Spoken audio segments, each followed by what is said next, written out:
Hello, my name is Michael Davis. I'm your moderator.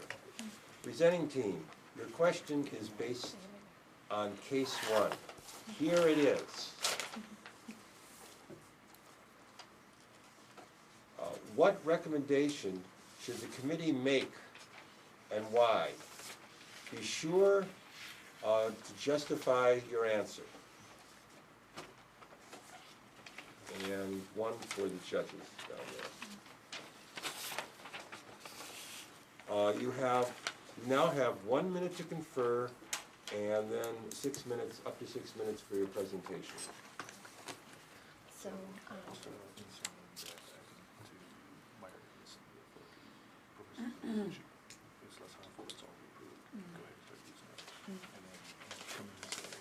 but we also recommend that they set aside this committee and why it's recommend you stay because it's been systematically written.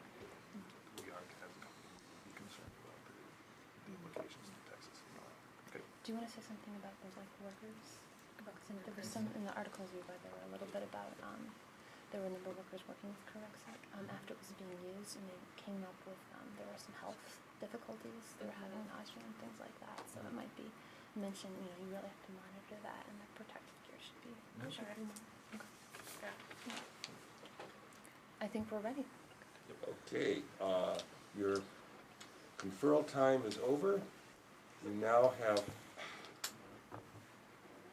6 minutes for your presentation. All right, based on the case, our recommendation at the meeting would be for BP to go ahead and start using the chemical right away. We looked at it from the point of view that this is a chemical that's already approved in the United States. The United States government has a history of if a product is found to be harmful, they can take it off the market. That's happened in the past. They haven't done that with this product so far. So we recommend that they go ahead and start using it. It's readily available. They're going to start using it because they can get it at a good price. And even though it's been banned in Great Britain, like I said, it still hasn't been banned here, and we know that standards are different. Also, there was one other aspect of it, and that is it's probably, even if it is harmful, the fact that it has been approved, it's probably less harmful than the oil that's spilling out into the Gulf already.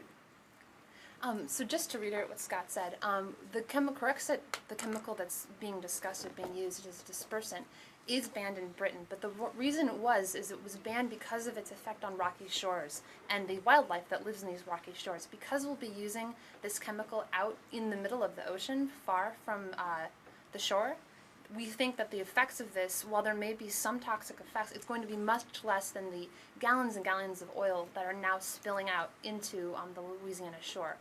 We do think that there are a number of safeguards that need to be taken into consideration. One, we need to consider about protecting the shore, putting up barriers to make sure that the dispersant and the oil don't get to the wildlife on shore.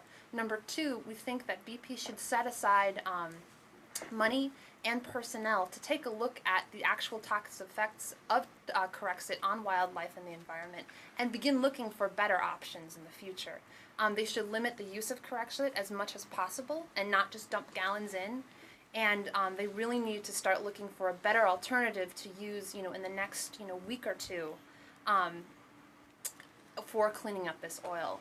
Another concern we had was the toxicity on workers. So we should really make sure we protect workers, make sure they use protective gear, and monitor what the health of these workers who are applying the Corexit. In addition, what we would like to do is have BP investigate why Corexit has been banned in Britain. It's not just for the shores, but just for its use in general. We should look and see why that happened. And maybe even because our relationship with Corexit is so strong, perhaps we're not looking at other manufacturers that may not have been banned in Britain, and perhaps we can see if we can use those. Definitely putting down the Corexit now as kind of a stop for right now, but definitely looking to other methods that we can use in the long run. One of the main issues that we also need to be concerned of is these proprietary ingredients that Nalco, the company who produces Corexit, is not letting that information out. We understand that trade secrecy is what really makes these type of companies profitable, but having scientists who need to, look at the toxicity of Corexit sign confidentiality agreements saying that they will not reveal these secret ingredients may be one way to protect the secrecy of this company, but also allow them to know all of the facts when they're investigating the toxicity of this chemical on the environment. As in the confidentiality of the ingredients, that applies mainly to the general public. Right? The government and the EPA and everyone who approved this chemical for use in the first place is fully aware of all the ingredients that are in this chemical. And I think that concludes our presentation. Okay.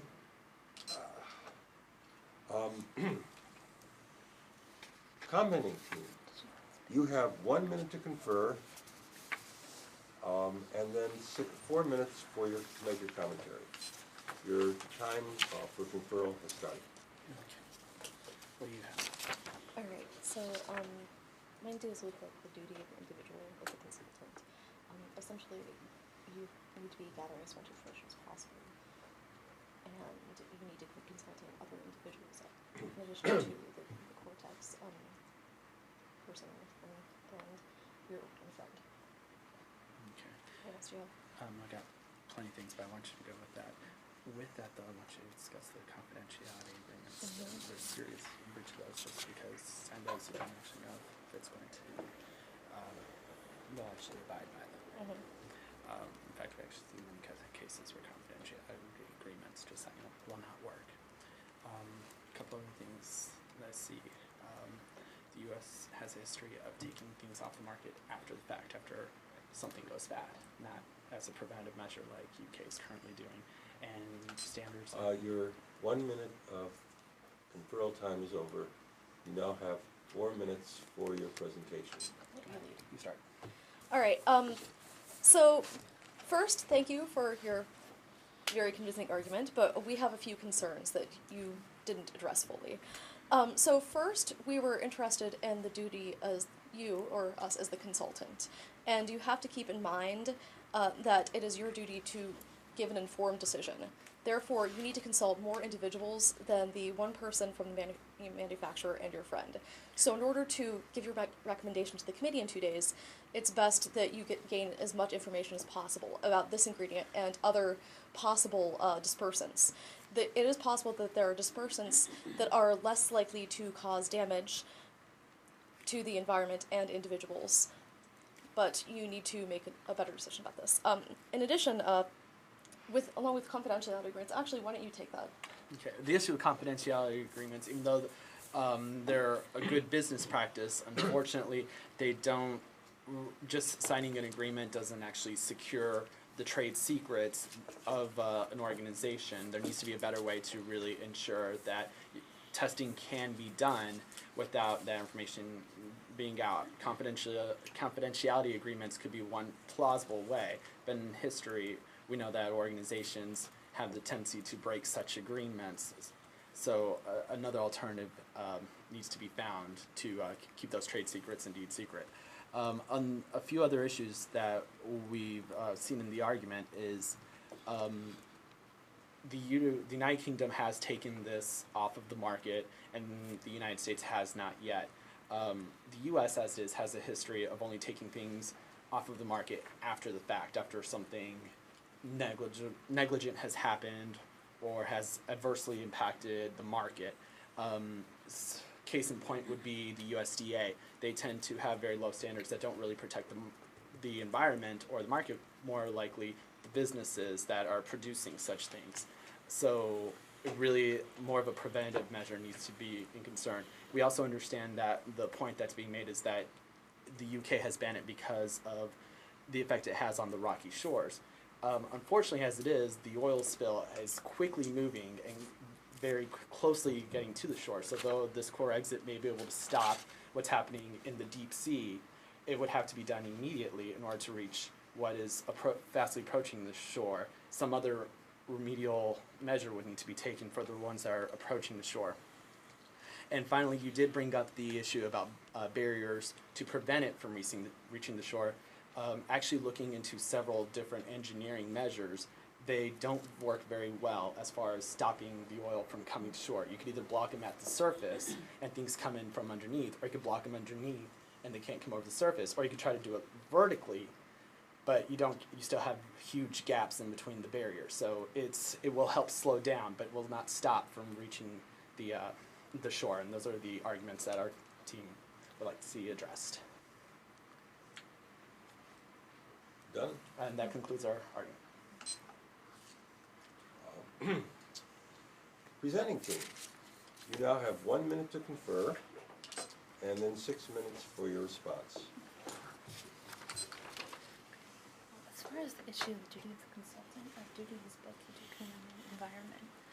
So the informed decision, we really, we're asking for ongoing research to occur. So, with this immediacy of this issue, with all this oil spilling out, we feel like we need to make a quick decision. Does that make sense? Yeah, and we know that it's abandoned, okay, and we looked at the things and found that there's some ingredients, so we are doing more. Okay.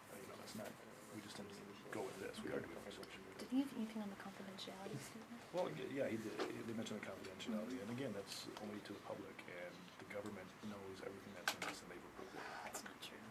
I think it is. Maybe. I'm not sure. I'm not sure. Okay. Did you have anything on? I just wanted to say that right, it is an ongoing research, but that also we would like to recommend that before they